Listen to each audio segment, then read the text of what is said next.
Earliest introductions to music? What set you on this path? Yeah, well, Birmingham was industrial city, and Black leather jacket, large silver cross necklace, a black mustache, left-handed Gibson guitar are not very hard to recognize Tony Iommi.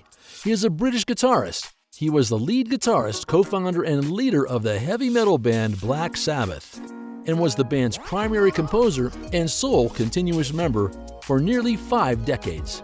Iommi was ranked number 25 in Rolling Stone magazine's list of the 100 greatest guitarists of all time. On his last day of work in a sheet metal factory, as a teenager, Iommi lost the tips of his middle and ring fingers on his right hand in an accident, an event which crucially impacted his playing style. a bit rough, really, to put it bluntly. So if you wasn't in a gang, you were pretty much an outcast, where we lived. Hello everyone, welcome back to Net Worth Now, where you get to see the lifestyle and net worth of your favorite celebrities. We hope you enjoy these videos, and if you do, please remember to hit the like button and comment below who your favorite celebrity is so we can feature them in an upcoming video. His full name is Anthony Frank Iommi, also known as Scarface. He was born on February 19, 1948, in Handsworth, Birmingham, United Kingdom, making him 73 years old at the time of this production. He stands at 6 feet or 183 centimeters tall. In early 2012, Iommi was diagnosed with the early stages of lymphoma, for which he underwent successful treatment. Black Sabbath's 2013 tour dates were arranged so that Iommi was free to return to the UK once every 6 weeks to have an antibody administered. On January 3, 2014, in a New Year message, Iommi announced that he would be finishing his regular treatment sometime in 2014. On November 19, 2013, Iommi received an honorary Doctorate of Arts degree from Coventry University.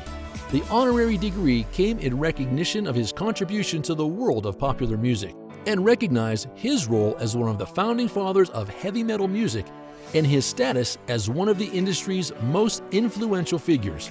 The university said, Iommi is also a visiting professor of music at Coventry University.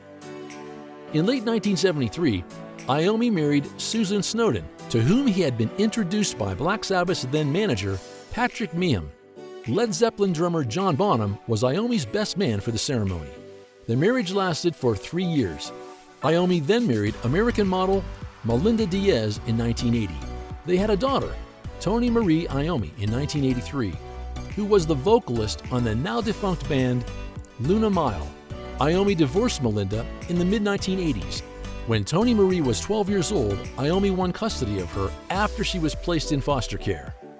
In 1986-1987, Iommi met an English woman named Valerie, and after a 6-year relationship, they married. They had a son from a previous relationship named Jay. They divorced in the late 90s.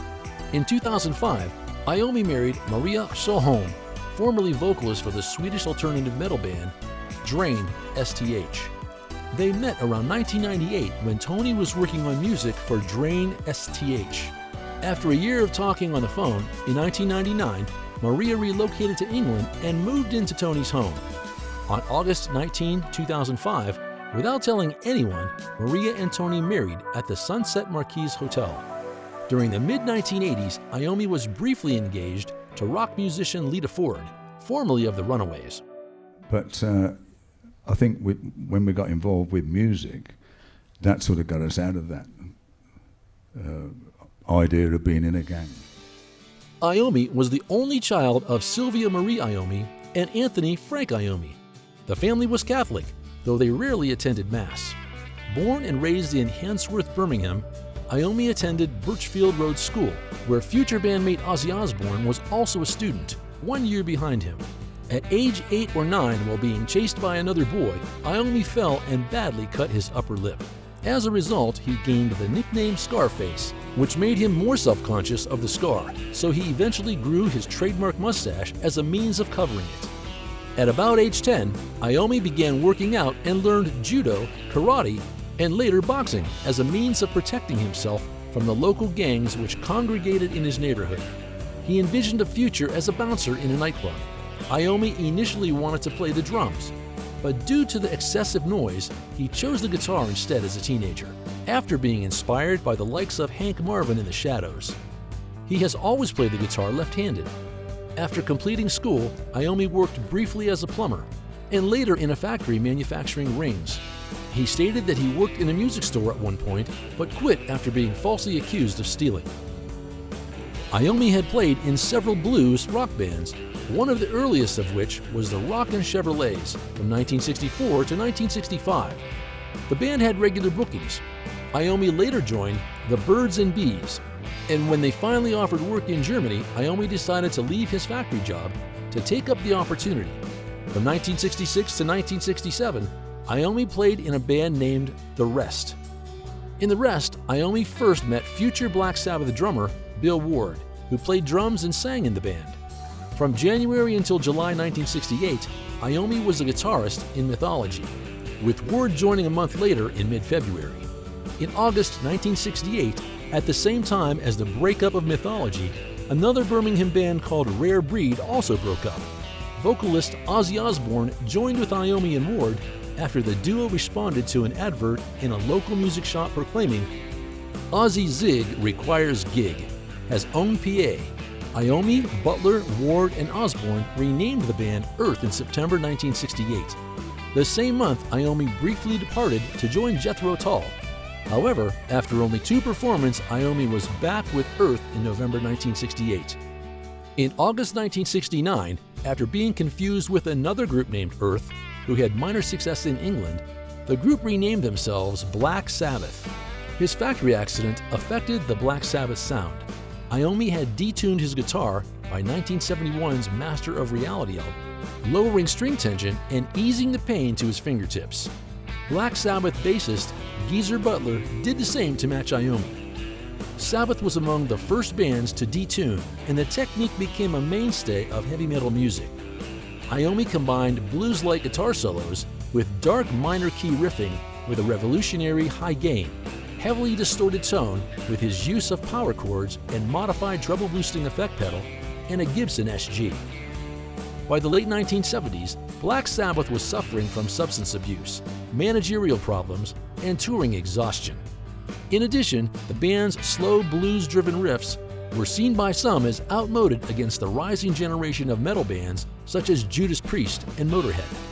After the album's Technical Ecstasy and Never Say Die were not universally critically well received, Iommi and Butler decided that Sabbath needed a fresh start. So, in the summer of 1979, they replaced Osbourne with Ronnie James Dio, the former vocalist for Rainbow. On November 11, 2011, the original band members announced that they were reuniting and recording a new album. Although Bill Ward did not participate, and Brad Wilk took his place at drums for the sessions. The new album, 13, was released in June 2013. In our day, a musician was, if you say I'm play a guitar, they go, "Oh, you're out of work then." You know, it was like, you haven't got a job really. As of 2021, Iommi makes around $3 million a year. Since 1970, he has been selling his albums worth over $1 million and has been consistently making millions of dollars from his musical stints. As of 2021, Iommi is estimated to be worth over $170 million. The Black Sabbath guitarist's house in Wilwickshire Village in Lapworth, a 6-bedroom, 8,000 square foot Edwardian residence, is being sold by John Shepherd Estate Agents. The property, Netherwood, is described as having original features, including stained glass, leaded light panels, and open fireplaces, with extensive gardens and ground covering 6 acres. In his garage, you will find a Lamborghini Miura,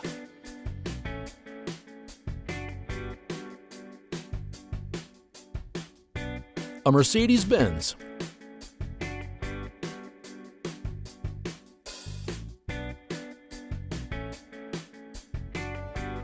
a Lamborghini Aventador,